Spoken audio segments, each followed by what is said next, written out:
Yo, what's going on guys? Welcome back to a brand new video on the channel. Today's video going to be looking back on day 1 of the qualifiers. Me, Tom and SpenLC just played in them. I won't ruin this game, but this was the last one. I think it was round of 64, so just leading off before day 2.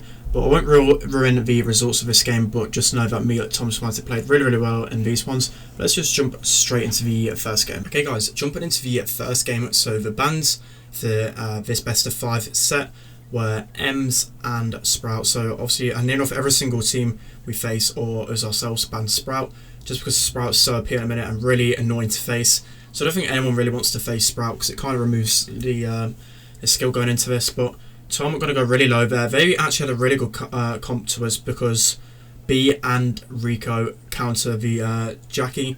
B counters Pam really well, except for the turret. The turret can tank B shots really well, but it's Rico's playing actually pretty amazingly. I know my teammates said after, I didn't notice it too much because I was facing a Pam mostly, but the Rico was kind of popping off, to be fair, so well played to him. I go down there, Pam was on 5 HP, so I had to waste another shot taking her down, which is pretty annoying. But B at the minute playing really well. It's hard for Poco to do much against the B. Not many teams actually bring it out B in middle, so it was a bit of a surprise to see B. To be fair, most teams we've been facing, the more generic for this map is like the Pam mid or the Jean mid or something like that. We don't really see a lot of B because a lot of teams do play Mr. P and whatnot, so it's kind of risky to bring out B, especially on this map. At the minute, not really playing the best.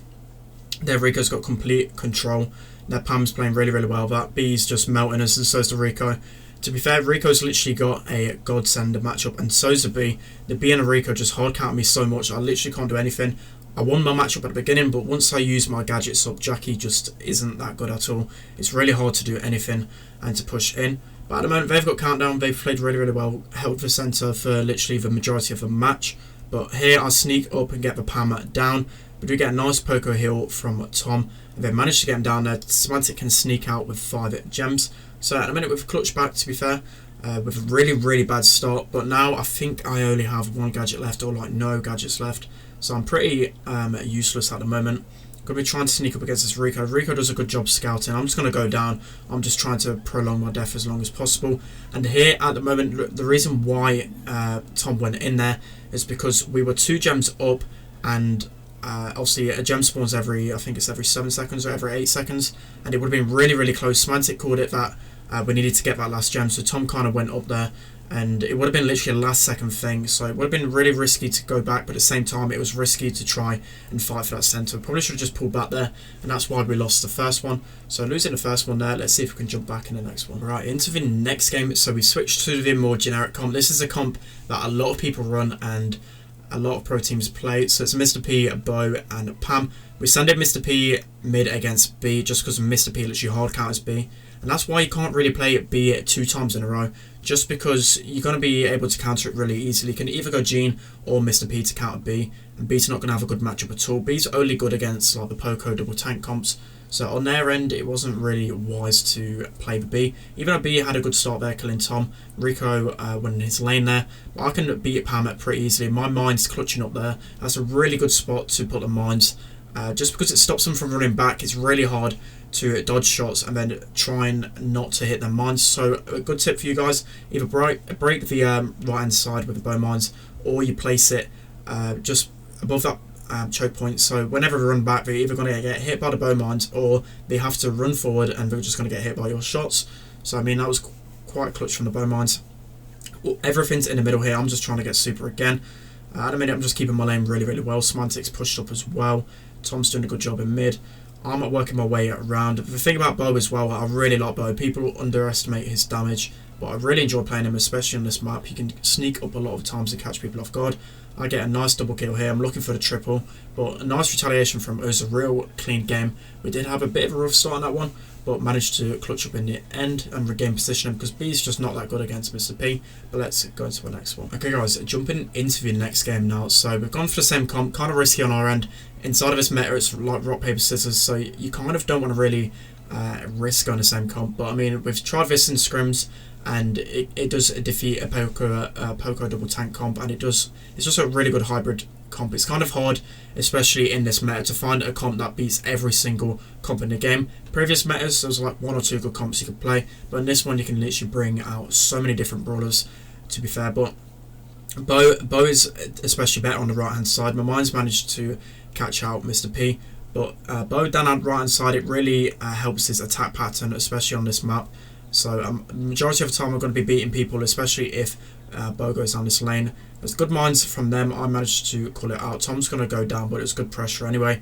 I'm just winning my lane still. This Bo's not really done too much to talk about. I managed to pinch Mr. P with Semantic there, so well played from us. I still remember there was 2 mines to call out. I do get hit by it, but I managed to take out Bo anyway. My main priority was to just take him out because I know we'd win this. Rico with a nice super in mid, not really managing to do too much. I think Rico's really risky. I managed to take Bo out with my mines again, but Rico is kind of a weird pick from these guys. He actually played really well in these games, but Rico's not the kind of tried and trusted kind of comp that people use, but that's going to be a win on our end. I forgot to mention these guys are actually good players. They have quite a lot of trophies, and I've seen them play in competitive quite a bit, so they're a decent team. They're definitely not a bad team. Let's hop into the next one. Okay guys, so we're currently at 1-0 up in sets. It's a best of 5 as I mentioned before. Next map, Snake Prairie. I really enjoy playing this map. This map's a bit weirder compared to most bounty maps because it played really passively.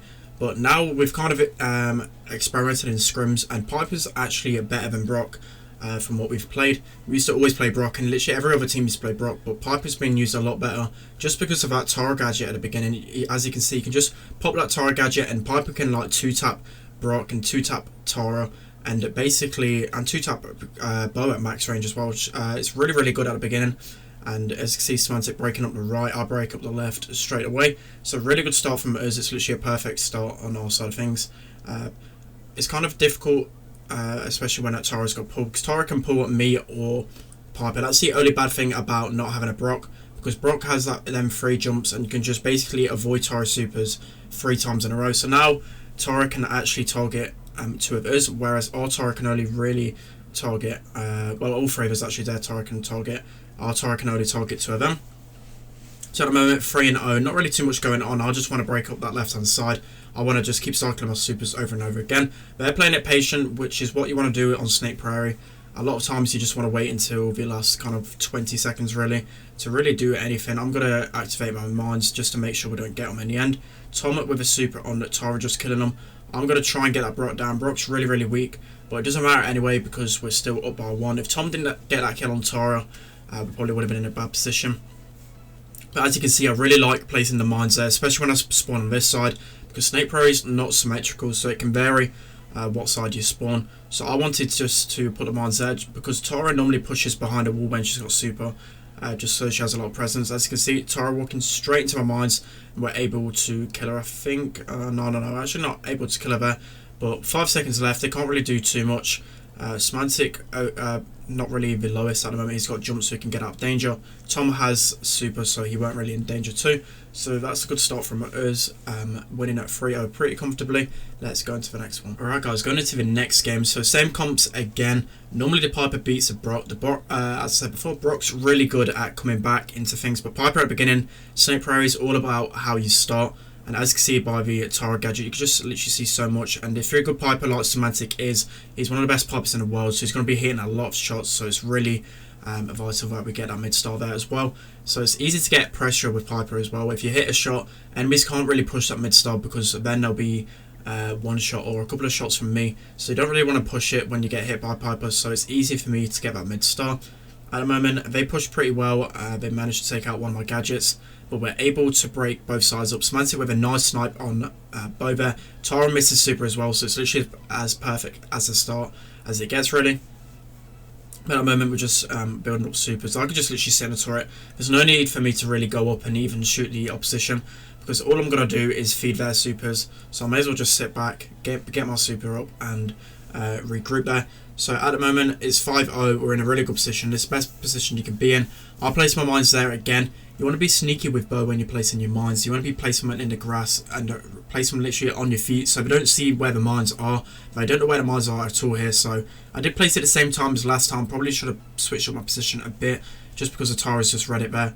But we're able to pinch the Tara there. She actually goes down to my mines. I'm able to get a good shot on Bo there, so able to get him as well. I'm going a bit aggro, I'm getting a bit greedy, but I managed to kill him with some nice shots. I really enjoy playing Bo.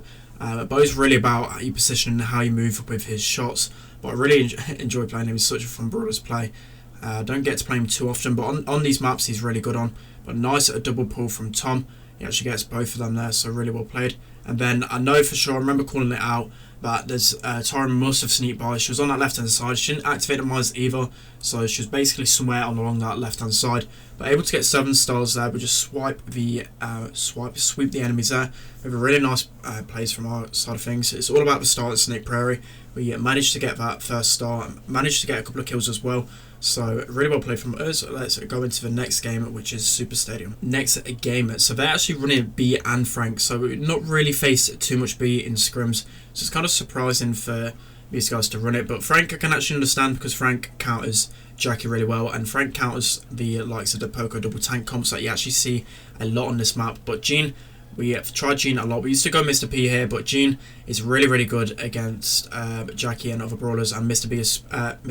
B especially. But I get a nice pass off to Semantic there. Excuse my lag, but that was a really nice pass. I remember just saying to Semantic, I'm going to die, but I'm just going to pass it forward to you because you're going to be able to score immediately. So the good thing about Frank and B, they're really good. Actually, no, he manages to get a nice goal there. It's probably my bad. Switched off. I didn't think he'd go for that shot. That was quite a risky shot, to be honest, but really well played from Mario there.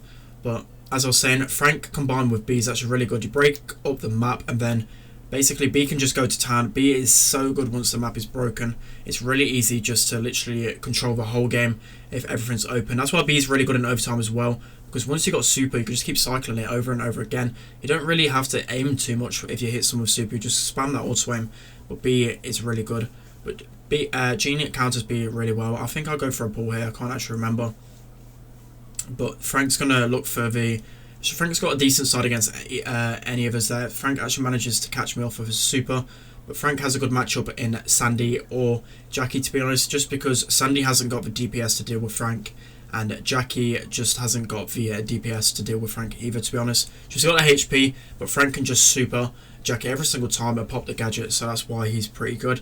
I get a nice pull on Bevo. This Frank's kind of choking. He had super and everything, and I managed just to push the ball off. I could have waited for him to super, but it's really obvious for a Frank to just pass it against the wall, then pop a gadget and then super. But I knew I just had to knock the ball out of his hands straight away, just because they weren't expecting it. But it's been, now look at the map now, it's just completely open. This B's going to go to town on our Jackie. There's literally nothing Jackie can do once she's well, just used up all of her gadgets. But nice Sandy super. Sandy counters B really well. So normally we tend to go like a Spike with his comp, or just a Jackie, because Jackie's just good in general. We don't really face Frank a lot, so it's kind of surprising. But these guys are dominating at the moment. I've got Pulvo, so I need to use it to good effect. Tom with a super into mid, and now we can just sneak up and press. That's a nice kill on B. So at the moment in a really good position, can easily get a win here. We managed to get Frank down. None of us have good DPS, so it actually took us a while to get Frank down. But at a minute, we've got Sandy super again. B can't do anything against Sandy. Sandy just free shots B, and as do I as well. But I remember calling out in VC to pull the Frank there. Smitic actually passes it across to Tom, but we managed to get the goal anyway. A bit risky on our end. I called for Smitic just to shoot it in, but he passed it to Tom, but it didn't really matter anyway. We managed to get the win. Let's hop into the next one. Alright, so it's the second game of the third set. If we win this one, we win the whole match and we get the 3-0 on the set. But they actually stuck with the same comp. I believe you have stuck with the same comp, and so did we. We probably should have changed. I didn't actually think they'll go to Frank again, because I don't see a lot of Frank on this map, but obviously they thought it worked really well. And what you guys are about to witness is what is just shown at the beginning. I played it really well. I remember it in the voice chat that them guys didn't even know what was going on, but I just managed to sneak through. I used my gadget to knock the ball out of his hands and then 2-tap him. Then that builds up my super enough so I can super shot that in. I've got to say that was one of my best Gene plays. That was really well played from me, to be honest, if I don't say so myself. But now we've got the early lead. I was really sneaky on my end. Sadly, didn't know I was going to risk it and literally go into her face, because, to be honest, who would actually think that? You've got to think outside the box. But I managed to get the ball there. That was kind of important for me, just to get the ball out of her hands and just super it up to buy some time. A lot of people are actually afraid to use supers in them situations, but to super shot it and clear it, it enables your teammates to respawn and gain advantage reposition again. So it's definitely a good strat, guys. If literally if it's 1v3 situation like it was there, and you've got super, just kick it away as far as possible. Allow your teams to respawn and help you gain control. Definitely a good tip. But now they have super. which I don't know, they actually switched to a Sandy instead of a Jackie. Actually, I forgot to mention that. But now the map's open, Frank has opened up everything, and it's going to be really hard for Semantic to do anything here, which is good. It's a good comp on their side of things. I'm definitely going to note that one down. But at the moment, these guys, well, Tom and Semantic, kind of got to rely on me to just keep pulling them over and over again. Just because Semantic's just a big feed at the moment. He literally can't do anything. The map's wide open. This Frank's going into town at the moment. I've managed to corner the ball away. I cancelled Frank's attack there so he doesn't get his shot to his super. I've got pull at the moment. I do waste it here, but I don't. It's kind of hard to hit every single gym pull. People think it's really easy, but it actually isn't. I've started to auto-aim at less pulls now just because people predict the auto-aims and just move out of the way. I managed to sneak back there and stay alive. Now at the moment they're going to be pushing forward. I'm just going to use this wall as a bit of cover. I have pull now, so there's literally no way we're going to be able to score. So we're able to win this one. I think we literally only lost one game the whole day we played, and we didn't lose a single set, so well played from our part. Okay guys, it's going to be the end of today's video. I hope you really enjoyed my analysis and just a quick take on day one. So we did literally win every single game, as I said before, but inside of tomorrow's games, which you can watch on Twitch, I'll actually link some channels below which should be shown it if you guys want to show your support and root us on. But in the semi-finals we're going to face in either Clash or Cerulean's team AA for the win. If we manage to make it through to there, and in that moment, even if we lose, we're going to be facing either Code Magic, because they're on the other side of the bracket, or whoever Code Magic play against in the semi-finals. SK and Zero Zone actually managed to go out in the really early rounds, and so did Code Magic Black. So some really good teams are dropping in the early rounds. That's really good news for us because SK are one of the teams that are at the top 3, so we really need that team to fall off. So we're in a perfect position here. We need to qualify tomorrow, so definitely a route on for us in the streams. But that's going to be the end. Let me know what you thought of the video. Let me know what videos you want me to do next time. Don't forget to like, comment, subscribe guys, and I'll see you later.